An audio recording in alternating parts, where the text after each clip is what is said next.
South ఆఫ్రికాతో జరిగిన T20 world cup 2024 team India ఫైనల్లో విజయం సాధించింది. అయితే ఈ విజయంలో విరాట్ కోహ్లీ కీలక పాత్ర పోషించాడు. 59 బంతుల్లో 6 ఫోర్లు 2 సిక్సర్ల సాయంతో 76 పరుగులు చేసి ఈ మ్యాచ్లో ప్లేయర్ ఆఫ్ ది మ్యాచ్గా అవార్డును అందుకున్నాడు. ఈ అవార్డు అందుకున్న అనంతరం మాట్లాడిన విరాట్ కోహ్లీ ఈ విధంగా చెప్పుకొచ్చాడు. ఇది నా చివరి టీ20 ప్రపంచ కప్. మేము సాధించాలనుకున్నది కూడా ఈ విజయమే.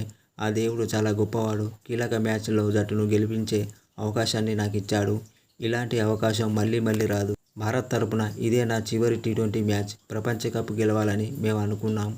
ఇలాగే సాధించాం. అంతర్జాతీయ టీ20 నుంచి నేను తప్పుకోవాలనుకున్నది అందరికీ తెలిసిన విషయమే. ఒకవేళ ఈ ఫైనల్లో ఓడినా మేము రిటైర్మెంట్ ప్రకటించేవాడిని. భవిష్యత్తు తరాలకి అవకాశం ఇవ్వాలనే ఉద్దేశంతోటే ఈ నిర్ణయం తీసుకున్నాను. ఐపీఎల్లో కుర్రాళ్ళు అద్భుతాలు చేస్తున్నారు. వాళ్ళు భారత జెండాను రెపరెపలాడిస్తారనడంలో నాకు ఎలాంటి సందేహం లేదు. సుదీర్ఘ నిరీక్షణ తర్వాత మేము ఐసీసీ టైటిల్ను గెలిచాం. నేను ఒక్కడినే కాదు, రోహిత్ 9 టీ20 ప్రపంచ కప్లు ఆడాడు. నేను 6 ఆడాను. ఈ విజయానికి రోహిత్ పూర్తి అర్హుడు. ఎట్టకేలకు ఐసీసీ టైటిల్ గెలిచినందుకు చాలా సంతోషంగా ఉంది. కొన్ని మ్యాచ్ల్లో నేను విఫలమయ్యాను. నా ఆత్మవిశ్వాసం కూడా సన్నగిల్లింది. కానీ ఆ దేవుడు దయ వల్ల కీలక మ్యాచ్లో రాణించగలిగాను అని విరాట్ కోహ్లీ చెప్పుకొచ్చాడు.